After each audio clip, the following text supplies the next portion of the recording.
first time I've seen Chris's.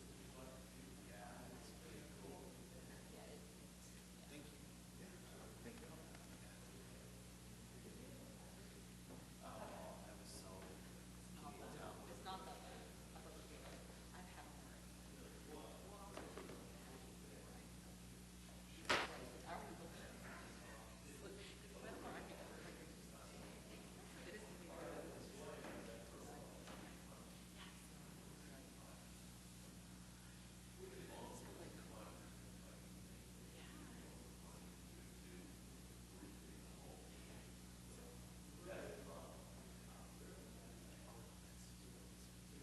Yeah, this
Okay, it is 8:30 on April 4th, and I will go ahead and call us to order.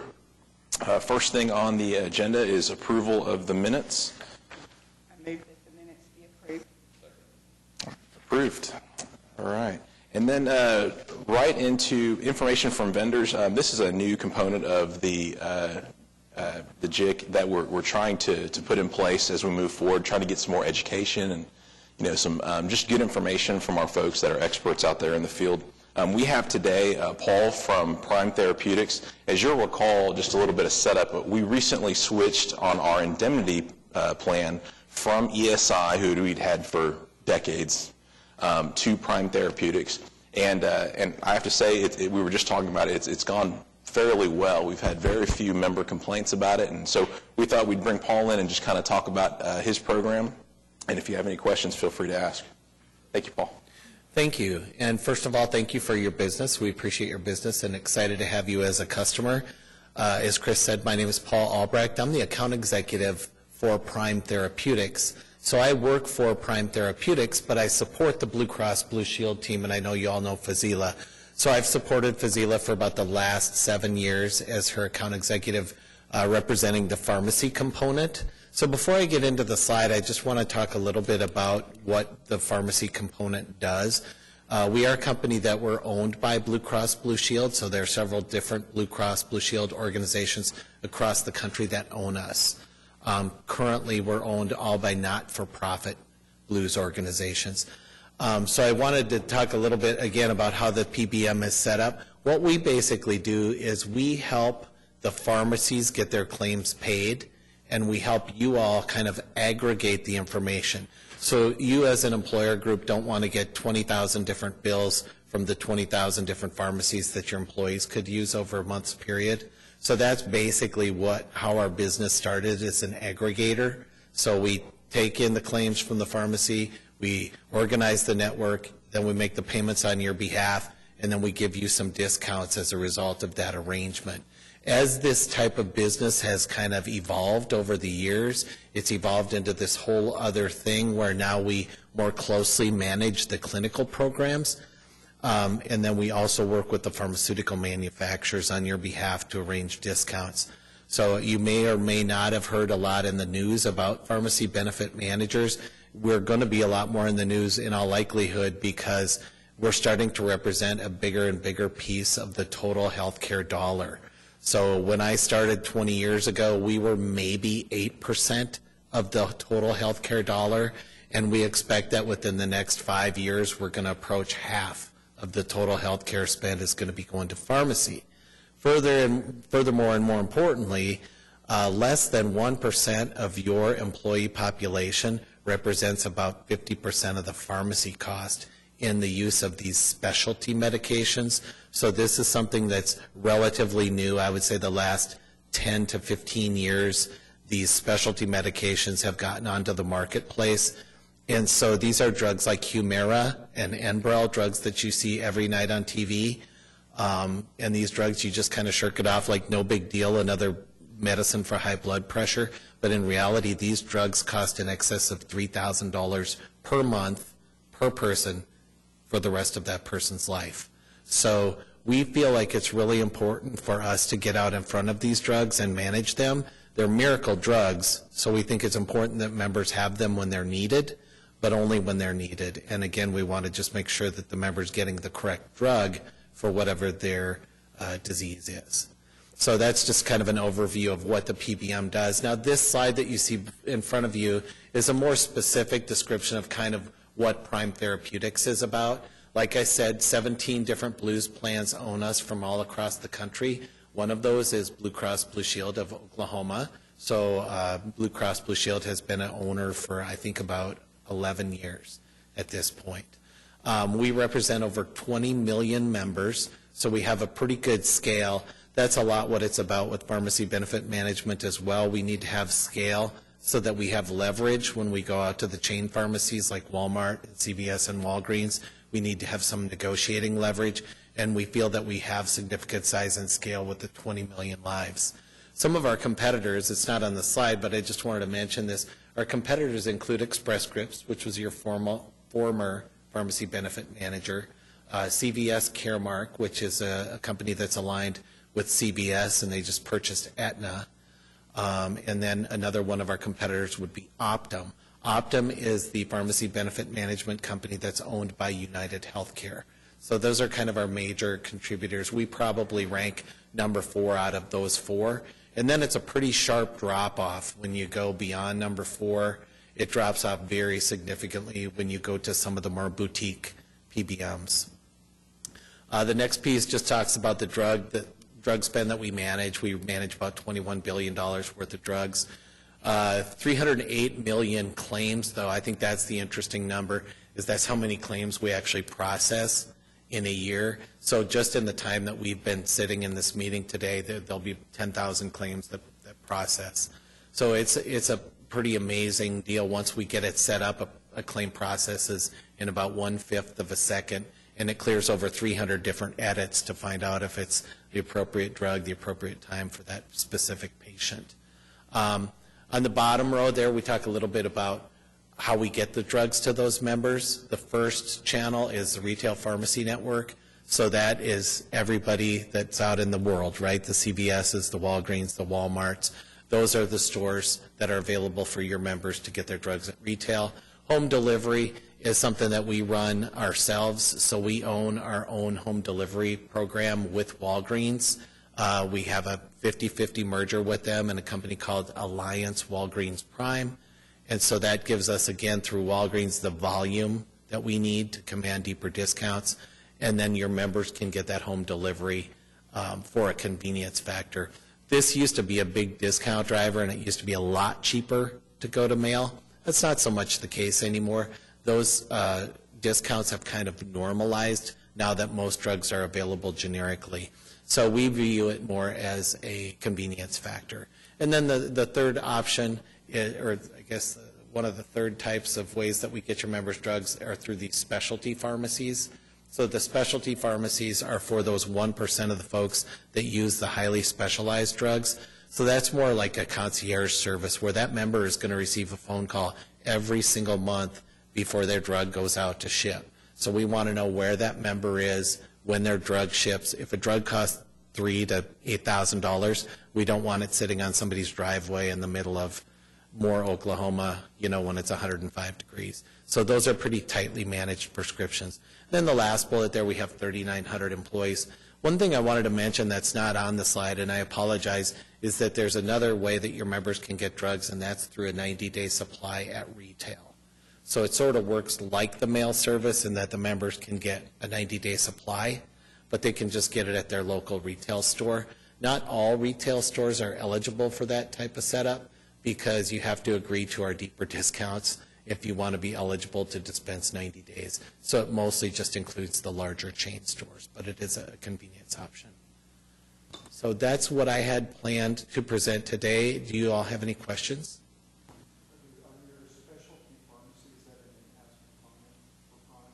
That is in-house. So we have right now 2 different dispensing centers.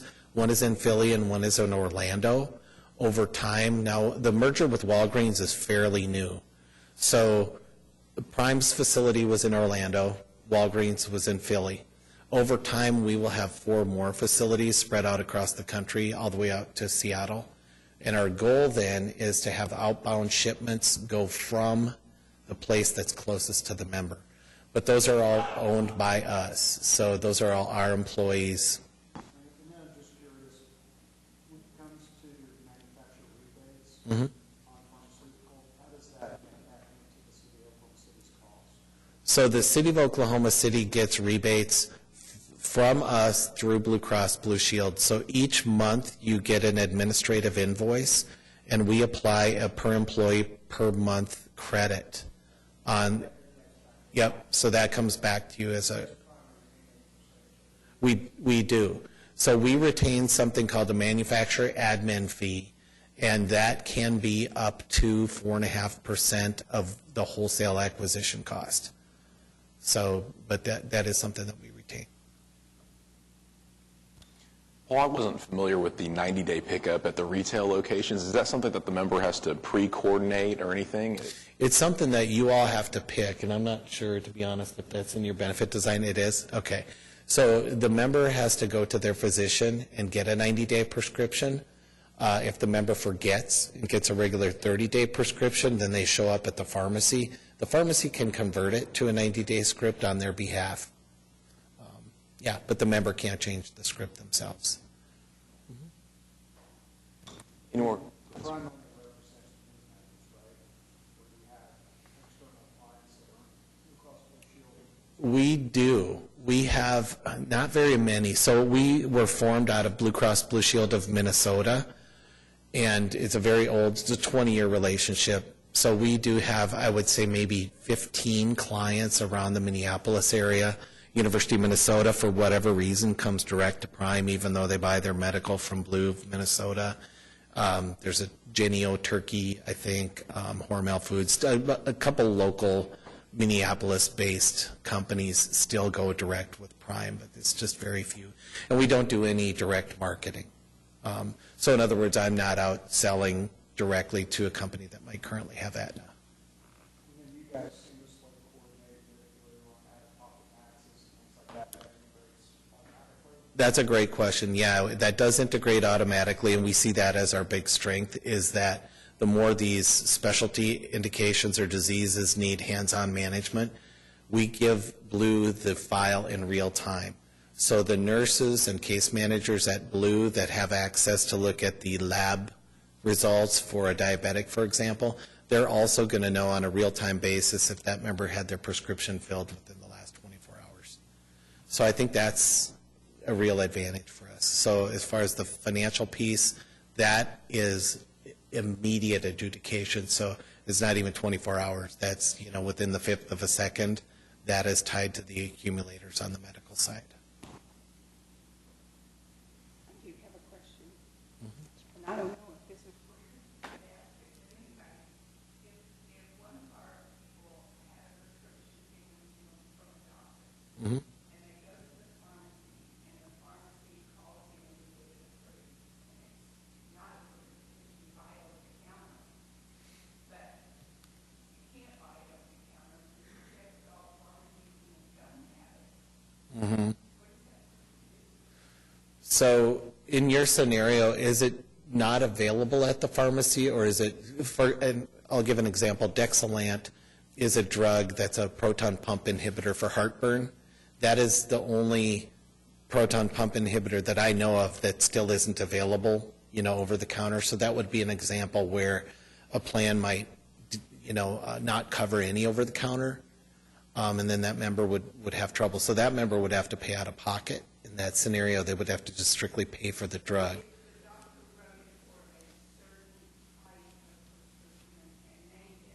Like, yes.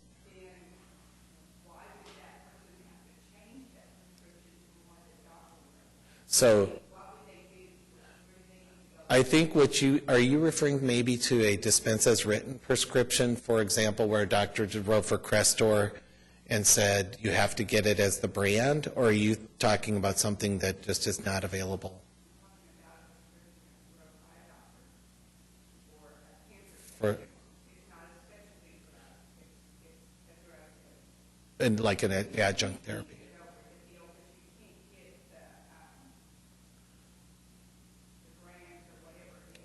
The strength. Right. In that case, so there are two steps for that. Hopefully the member doesn't have to go two steps, but in the normal procedure, that member would then call customer service. And so they're going to talk to somebody at Blue Cross Blue Shield in the full service unit. And then they have, the first option is they're going to go to Prime. They're going to go to a pharmacist at Prime, and they're going to talk about a prior authorization to see if they qualify. So that's step number one. Let's say that they're denied, that they don't meet the prior authorization criteria. Then they have a second line, and that is a medical appeal. So the appeal then, and it's called a medical necessity appeal, that actually goes to Joni Post. And so Joni is the pharmacy director here at Blue Cross Blue Shield, actually not here, but in Tulsa. And so then Joni has a team of pharmacists that would review the script and review the whole treatment regimen and then determine if that member was going to be approved or not. The one thing, since you mentioned that though, Linda, I just want to mention really quickly, we've been told, tell your members, don't say medical appeal immediately, because here's the thing, this is kind of weird, but I guess once a medical appeal is denied, it cannot be re-reviewed for another year. So they're better off going through the PA process, try to get through the PA process first, then if it's denied, then go to medical appeal, because the medical appeal will override the PA, even if that PA would have come back approved. So the member can sort of shoot themselves in the foot a little bit with that. That's more of a prior authorization that Linda's talking about, where it's a hard stop, We view a step therapy as steps where you take the lower cost treatment first. If it doesn't work, then you go to the next step and so on and so forth. The prior authorization is more of a hard edit where it's like an on and off switch. You either qualify or you don't qualify. And that can be based on a number of different things. It can be based on the disease state. Does the member have a lower GI bleed or something like that? It just varies depending on what the FDA recommendations are for that drug. So we look at, when we determine the criteria for prior auths, we look at the FDA recommendations, and then other recommendations. For example, we would look at the American Diabetes Association recommendations, or the American Heart Association a lot of times will make recommendations. So those would be all things that we take into consideration when developing the criteria. And then the folks that make that decision are a group of physicians and pharmacists, and they get together once a quarter up in Minneapolis, and they all represent either a Blue Cross organization or one of our hospitals that's contracted under Blue Cross Blue Shield, depending on if they're a physician or pharmacist. So thank you for your questions. Anything else? Okay, thank you. Thank you, Paul.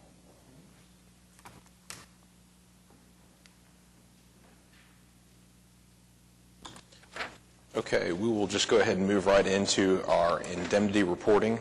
You'll notice this go-round that we've changed up the reports a little bit. I would say that this is kind of an interim draft of the direction we're heading. What we're trying to do is accommodate some basic analysis into the report itself, where we have some look back onto the prior year. And unfortunately, as we slice and dice the information, I think we got a little too granular this time, and we're not able to see enough information side by side. All that to say that the information is there for us, but it's just not as usable as I'd like it to be. So you'll see another iteration of this for the next meeting. But I'll just speak to the indemnity program as a whole. For January and February, claims paid have been significantly lower across the board as we look back to 2017, which is great, although I would just caution us to say that I think it's early to make any type of assessment on that. It looks good, but we're just not sure at this point. We're coming into a new year, so deductibles reset. So it could be utilization dropped off a little bit. We did have the transition over to ESI, or from ESI to Prime. So there might be a factor there, but so I'm happy about the information, but it's just not enough to make any kind of confident. So if you look at the cumulative information, that sheet that does all the comparisons from the different years, that we're still missing some of the months that we had from Express Scripts. Is that something we're still working through, trying to get that information, or do we think it'll... It is. Unfortunately, it's dealing with Express Scripts, and it's a little bit of a manual process to kind of deconstruct it, because the reporting method between the companies and the plans was different from year to year. But yes, we are still working on that. But your intent is, like you were saying before, because of the way you're trying to do the new reporting, that ultimately we'll get it back together where within the indemnity we can make that comparison, see the full cost with the scripts as well as the health insurance costs, and see all that side by side. Yes, sir. Okay, great. We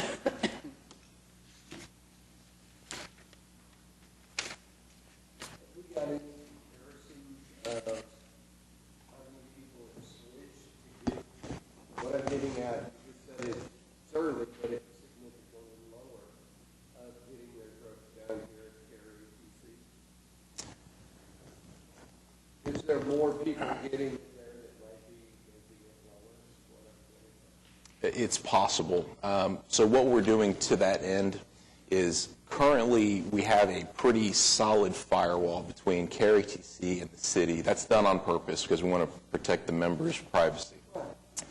But one of the things that we are looking at adding to our eligibility reporting for Cary TC is what plan that member is enrolled in. And what that does for them is it allows them to report back that, for example, X number of indemnity on, for example, the early retiree plan, alternate plan, came in and used the facility. Now, we wouldn't get any more granular than that because, once again, we want to maintain that firewall. But once we get that added to the eligibility reports, we'll be able to piece out, okay, we're getting a lot of utilization specifically from these particular groups. And I think that'll at least give us an indicator that people are going to the clinic and getting their drugs filled that way. Right.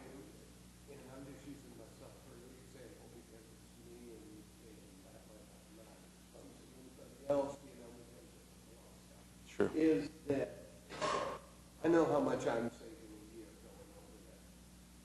So that cost should be reflected somewhere, is what I'm getting at, versus me getting it off of my PPO spread. And that I'm saving this year, but it's also not costing the plan. Absolutely.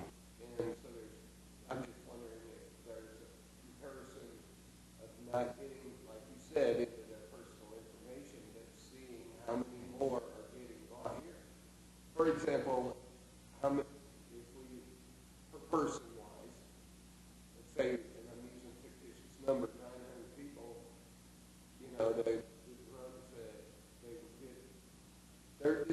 Is there a way to compare how many people that were getting blood pressure medicine last year versus blood pressure medicine this year, and then realize that, oh, a bunch of them are getting it over here now instead of buying the drug Sure. at the pharmacy? Sure. Well, to answer your question, currently, sort of. What I would say is that it's a very manual process right now. We've tried to look at that from from a couple of different perspectives. One is, we wanted to take a look at, what drugs were still being issued from our vendors like UHC and Prime that were available at CareATC. And that's something that we have in the works right now, but unfortunately, once again, it's very manual. We're spitting out a report of what's available and comparing that manually versus what's been filled through our pharmacy benefit providers. So working on it, but we just don't have something in place now. I'm just, by looking at the comparison. No, it's a good of some of question. the Yeah. costs versus last year versus this year. Yeah. That's got to be some of the cause of it going down. Yeah, absolutely. I think what you're talking about is a couple of steps down the road once we have some of these other tools in place. And the other thing is once we get this information side by side, I think the first assessment is going to be, is it on the medical side of the house or on the RX side of the house? Right. And then if we see that it's on the RX side of the house, absolutely, we can start pursuing it a little bit more to see where those savings are at or if they're there. So, yeah, I think it's a great I idea. don't have to go to my heart doctor to get my blood work done. Now I go down there. Yeah. You know. No, it's a great benefit. I'm going to go ahead and just speed on through the rest of group indemnity. There's nothing else in particular that I wanted to call out other than we are seeing some savings, but it's, like I said, early to try to make a determination on that. I'm going to flip all the way through to the UHC, to the HMO, Part B.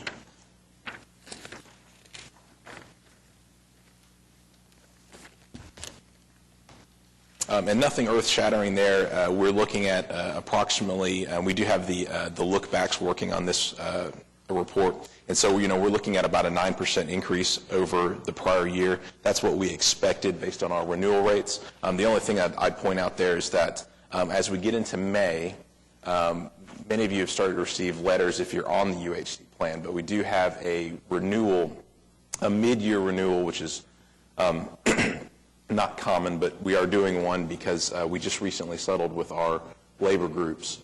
And so we do have some changes in place. This 9% increase that you're seeing here was the renewal rate that we achieved for January 1. When we hit May 1, we'll have a different renewal in place, and that ought to save us about 5% for the entire plan. And so the member will experience that in a little bit cheaper premium, but unfortunately, co-pays are going up, and some drug co-pays are also going up. So it will realign back to the January 1, so we're going to maintain that. Yes, sir. So we'll be on the lookout for that beginning in May. I would expect to see that number drop significantly, just in percentage-wise.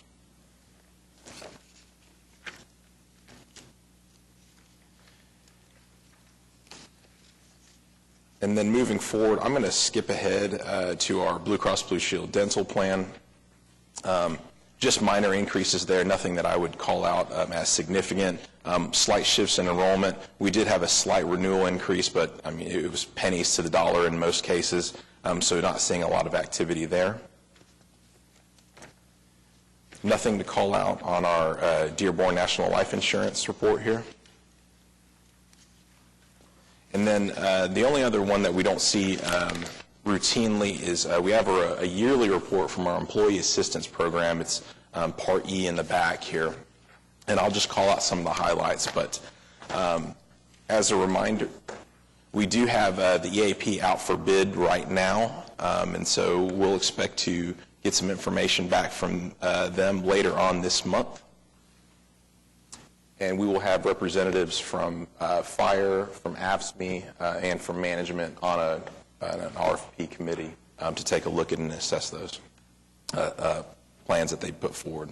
But what I'll just call out to you for you in the EAP is the company's reporting a 12.4% utilization from our members, which is pretty high. And when we look at the industry-wide, typically we see about a 7% utilization. So, but it stands to reason. I mean, you know, we have a lot of employees that are out there in the public that are engaged in things that, you know, add more stress to their life, especially with our police officers, our firefighters, but even down to our public works folks. So pretty significant utilization there. To put that in perspective for you, they fielded over 1,300 hours of face-to-face counseling in 2017. So we're pretty high utilizers.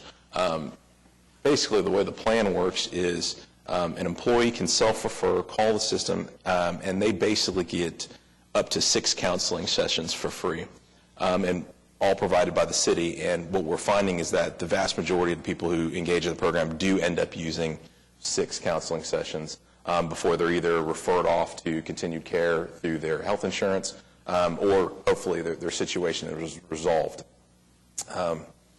So anyways, that would be all I would call out to there, but I'm happy to answer any questions about EAP just from the reporting. Okay. Well, that's all I have. Anything from the committee, just as talking points? Okay. All right. Well, then I will move that we adjourn.